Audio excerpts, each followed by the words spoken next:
Welcome to the Little Lunch 50th anniversary. I'm wearing my golden crown because it's a golden celebration of all things Arts Front, Feral Arts, and Little Lunches online. My name is Tristan Meacham, and I am coming to you from the lands of the Bundjalung people in the Northern Rivers. This isn't a green screen. For those that are blind or low vision, I am a white, bald man with a white shirt on and a golden crown on my head. I am absolutely thrilled to be joined by my art husband, the one and only Beck Reed, who we'll introduce you to soon, and some darling heart collaborators of ours, Elizabeth Brysden and Lizzie Craig, as well as Chris Reedy, the manager of the Victorian Seniors Festival. Before we begin, today's Little Lunch will go for 30 minutes. It is being recorded and streamed live so that you can re-watch this fabulousness time and time again. It's available online for viewing afterwards on www.llol.com.au.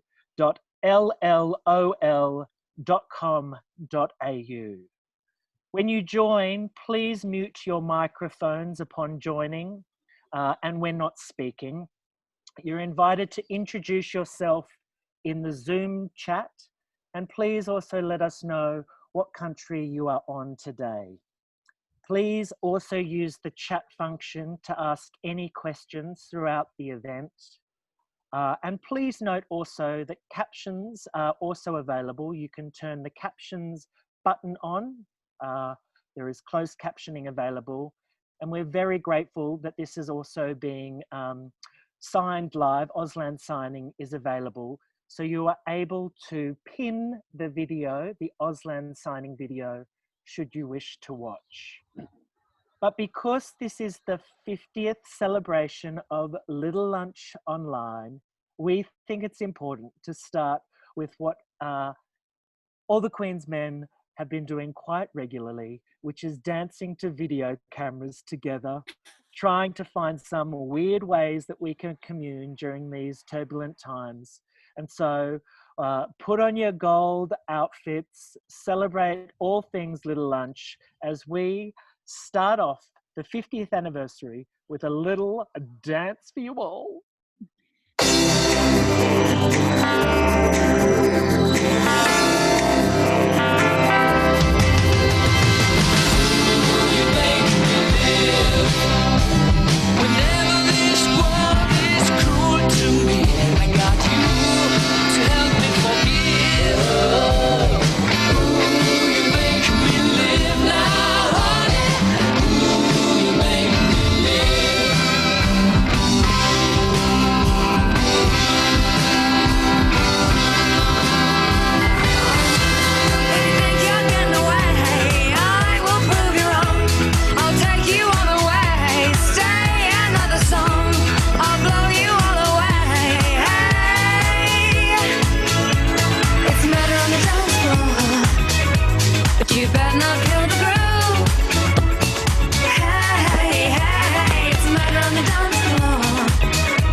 You better not steal the moves, DJ.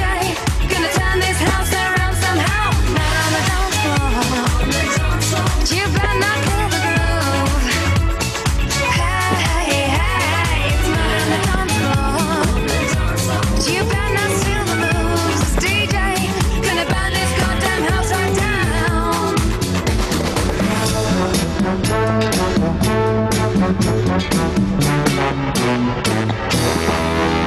Rescue me.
play. And the haters gonna hate, hate, hate, hate, hate, baby. I'm just gonna shake, shake, shake, shake, shake. Shake it off, shake it off.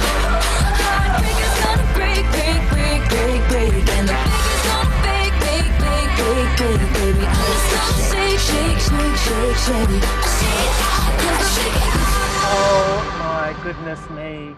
LGBTIQAP plus OMG and allies. What an amazing way to celebrate Little Lunch's 50th golden anniversary.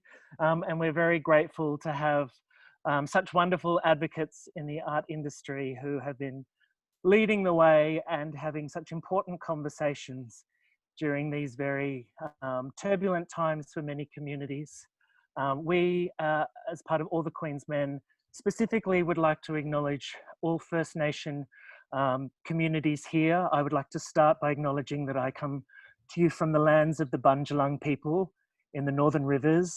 I pay my respects to elders past and present, to all First Nation people, and we also acknowledge the continuous collaborations of community, the values to the earth, and also great respect to elders.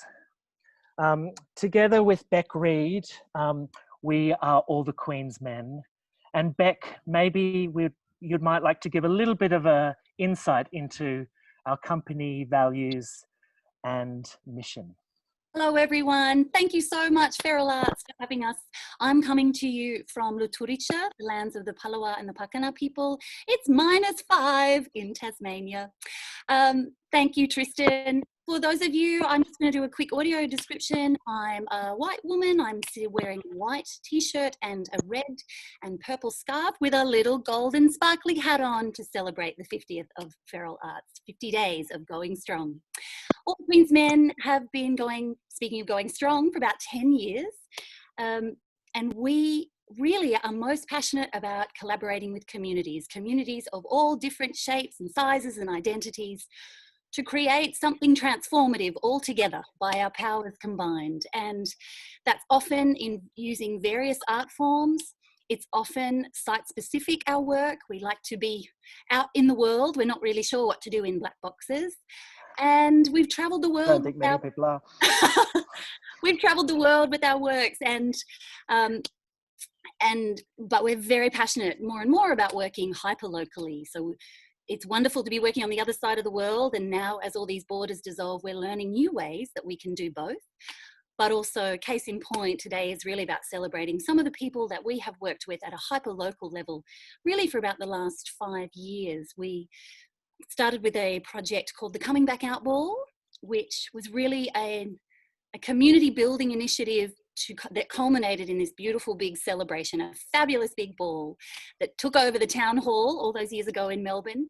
And to our great delight, it was a perfect opportunity to really recognise those older members of the LGBTI community who had gone through so much historical discrimination, and we wanted to acknowledge that we're here today. We're standing on the shoulders of giants because of these largely unrecognised people. So that's right, the kings and queens and non-binary royalty of our community. And I have to say, we are pretty thrilled to also have two of our loving collaborators here with us as well.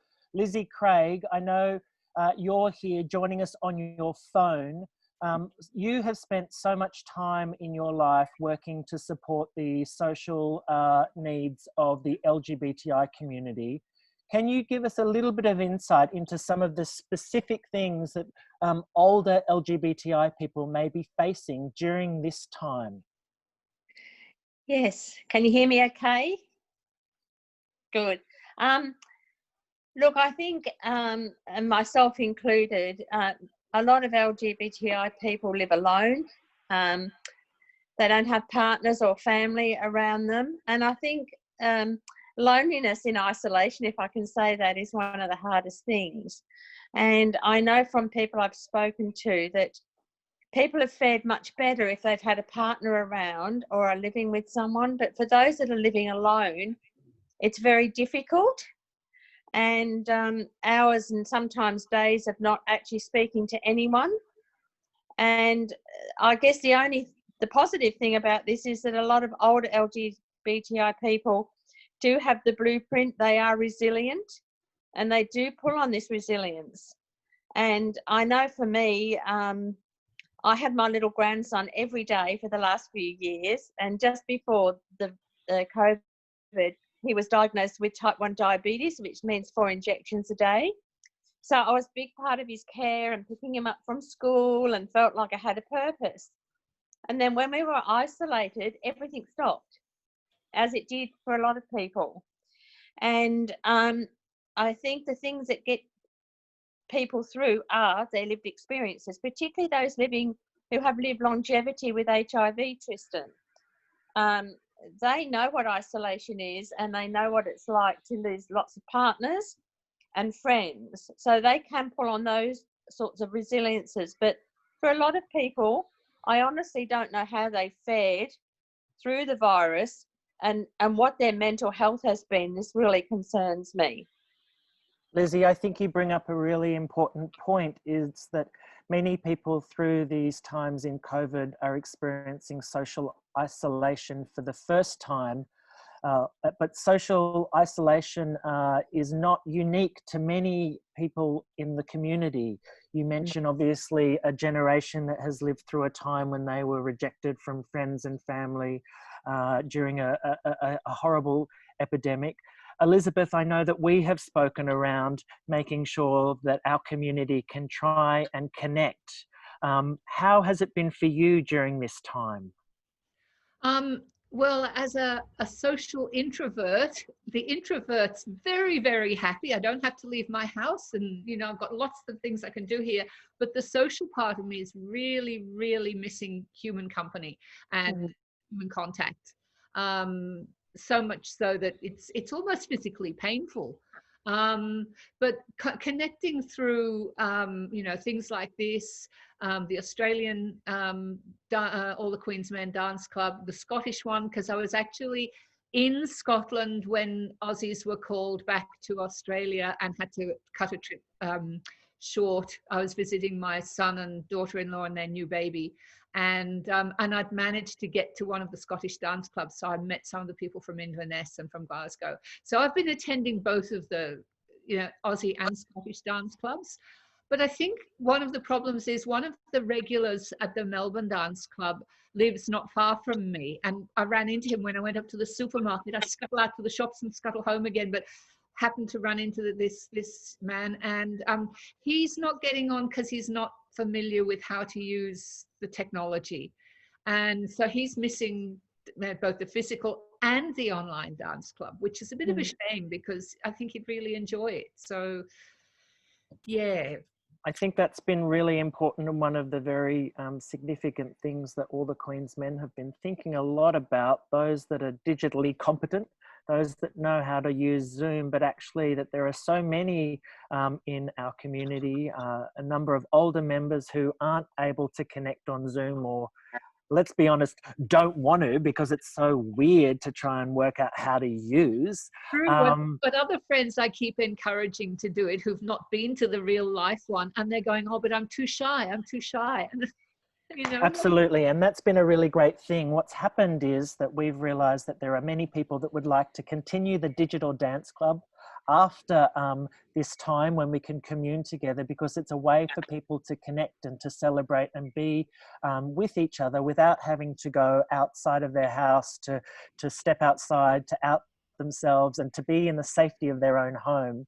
Lizzie, I know that you mentioned forms of resilience that are part of our community as well.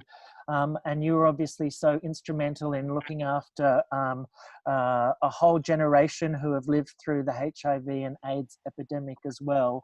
What are some of the things that you can provide to people to think of, notions of resilience, of strength, to be able to move through these times and then transcend into our future? Well, I guess I can only speak from myself on this experience that I've just been through as well. But the things I pulled on for myself was even my past history of my parents, you know, thinking about their journeys and what they went through during the Second World War. I've been very lucky to have had a pattern of behaviour that's actually set up a lot of strengths in me. I don't think I've cooked so much in my life as I have during this time, but it's been fantastic because I've tried recipes that when you live alone, you don't cook for yourself. Yes. And I just thought, well, damn it, I'm going to cook. So the family and the neighbours have had some lovely little goodies coming from my place, which we leave on the front doorsteps. Yes. I know with some of my elderly neighbours in the community, I ring them every day or every second day if I think they're at risk, as some of my friends have done with me, which has been wonderful. You know, I can't do this Zoom stuff, but I can do FaceTime. Yeah.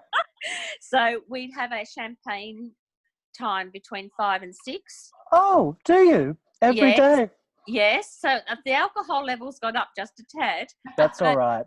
we had lovely, like, an hour's conversation of cheering each other and giving ourselves permission to feel, but to also give each other strength.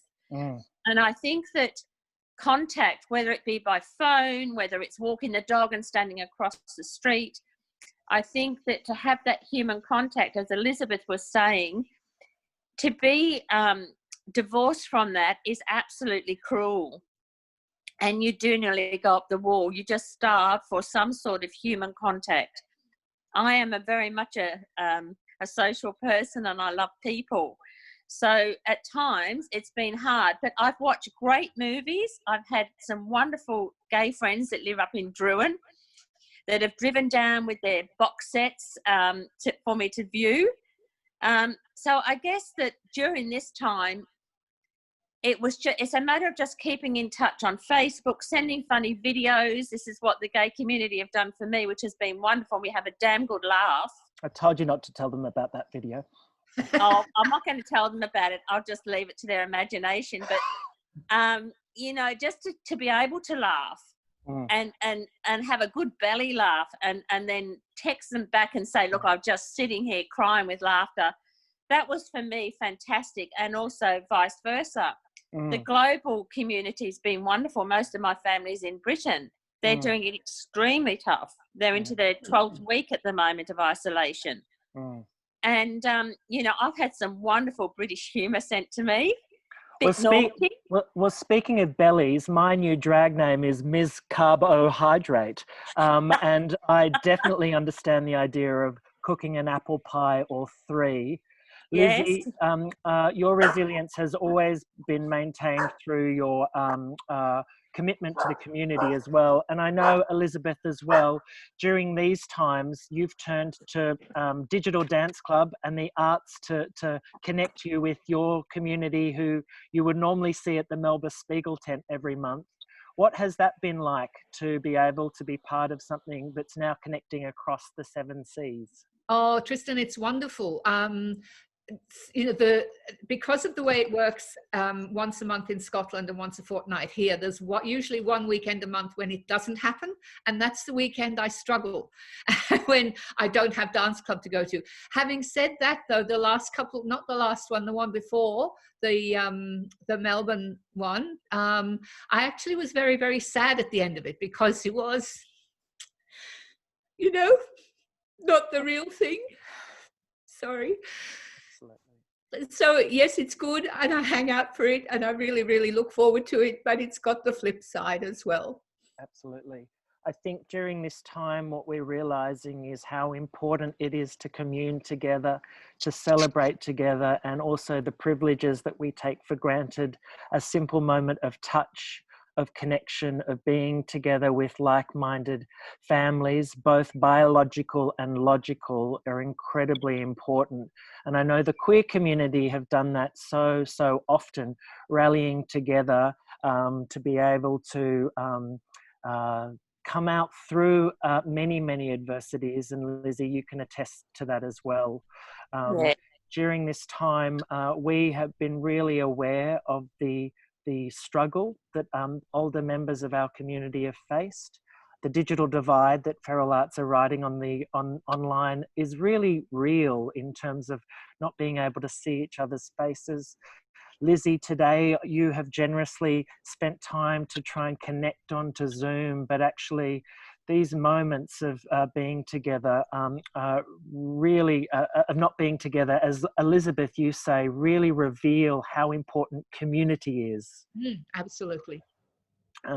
One of the things that we are aware of is continuing to build community as well. And so the learning that all the Queen's Men have gained through this time is that we can't wait to get back together dancing at the Spiegel tent. And let me say that outfit that I'm making will be very, very special for the relaunch of our dance club together. But our commitment will also be to continue to maintain this online community as well, so that those people who don't necessarily feel comfortable to come out during these times will be able to join us through Digital Dance Club. And we do a little shout out now that everyone join us this Sunday for Digital Dance Club online at 4 p.m. as well.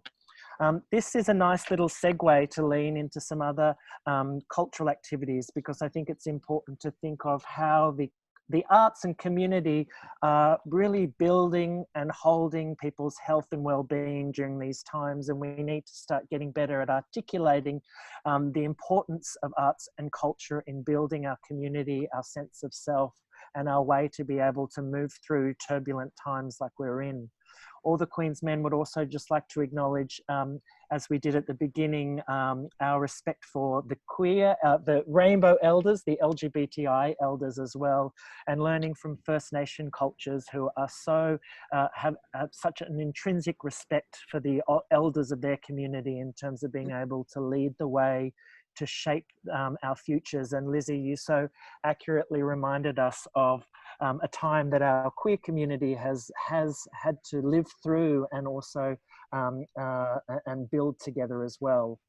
One of the things that Beck and I are passionate about is continuing to build cultural activities during this time, and we're absolutely thrilled to have the manager of the Victorian Seniors Festival showing off on a beautiful beach, Chris Reedy. Chris, how are you going?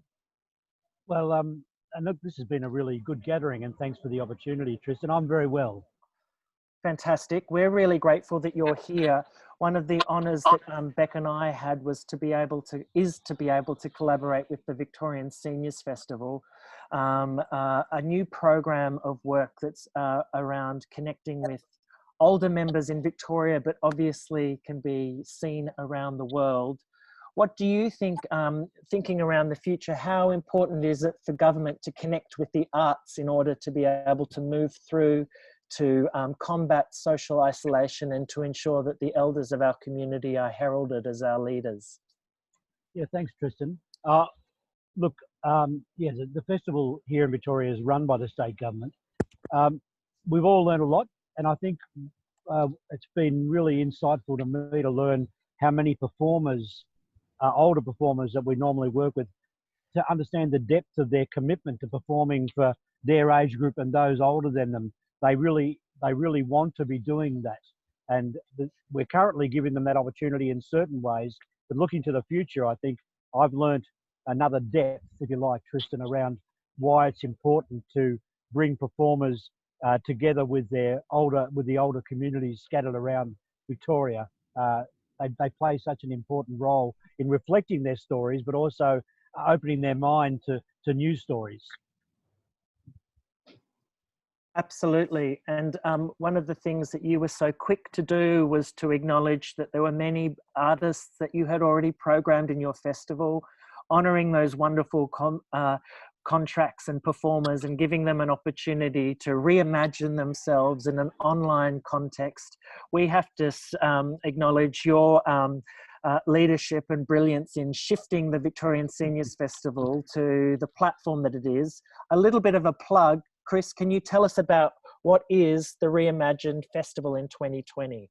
Yeah, thanks, Tristan. Look, I realised back in March, once the government had made it pretty clear that October, which is normally when the festival runs for a month, that it's unlikely that we'll have any big gatherings of people. Definitely unlikely, perhaps some small pop-ups.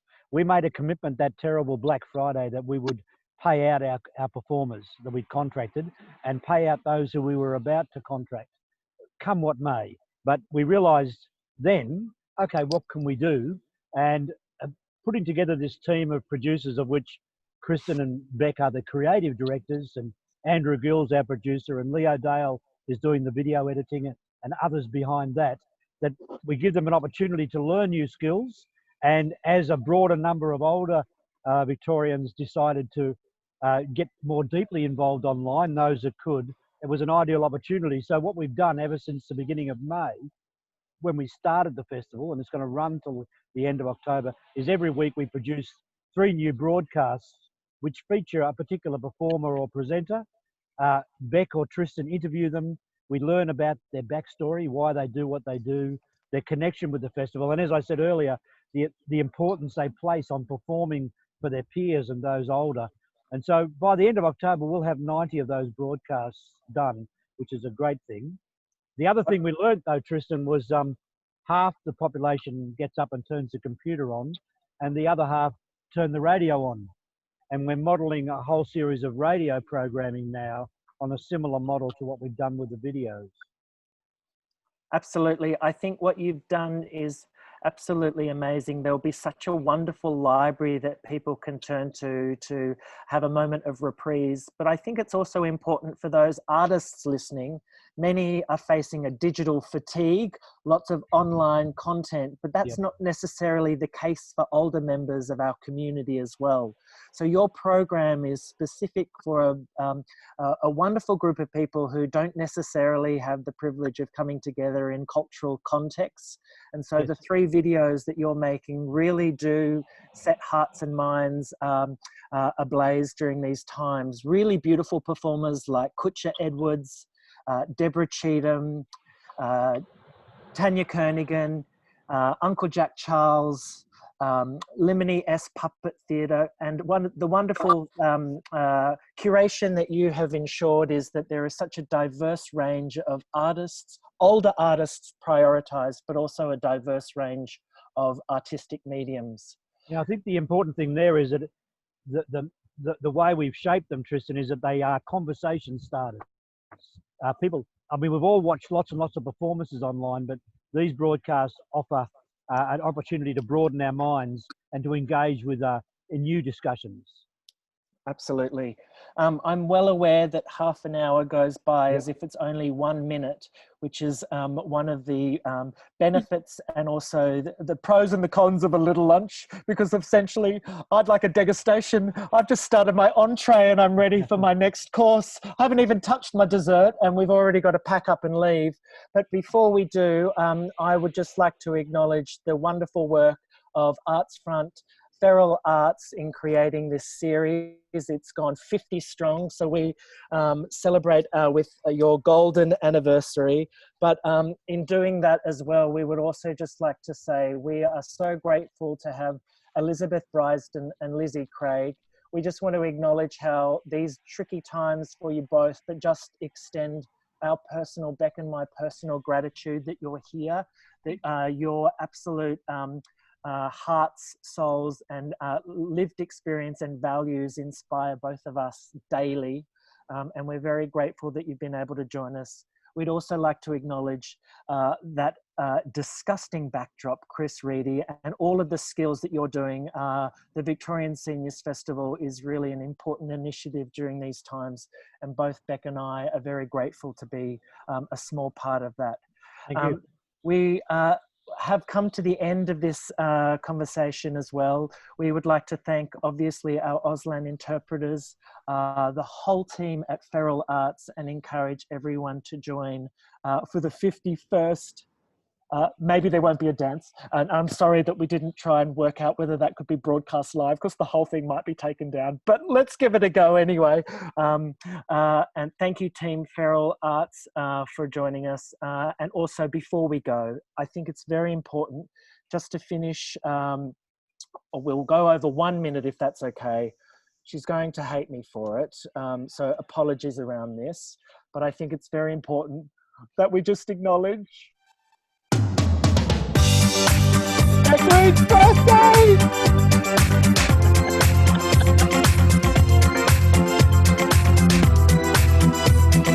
Happy birthday, Beth. Birthday. You know, it does not make much sense. There ought to be a law against Have a great day, everyone. anyone who takes offense at in your celebration. Cause we all know in our mind that there ought to be a time that we can set aside to show just how much we love you. And I'm sure you will agree it couldn't fit more perfectly than to have a world party on the day you come to be. Happy birthday to you. Happy birthday to you. Happy birthday. Happy birthday to you. Happy birthday to you. Happy birthday. Never understood how a man who died for good. Oh my goodness me. That was a Hey, terrible happy version. birthday, Beth. That was a terrible version of that song. Thank you, Happy birthday, Beth. everyone. Thank you. Happy birthday. That was great. You won't get Happy birthday to 50 little lunches. Elizabeth and Lizzie and Chris Reedy, thank you so much for joining us. We'll send you a link of the recording as well so that you can share that as well. Thank you. Lizzie and Elizabeth, I'll be in touch as well. I'll give you a call this afternoon to follow up. Okay. Kristen. Have a great day, That everyone. was great. Elizabeth, Thank you, all our everyone. Great love. job. Wonderful. Resplendent in gold. 50 Great. strong. Hi. Yeah, the gold, Elizabeth's gold is beautiful. So good. I'm getting gold. Have it handy. So good. Excellent. Thank you, everyone. Everybody, have a Thank great you. day. You Cheerio. too. Happy birthday.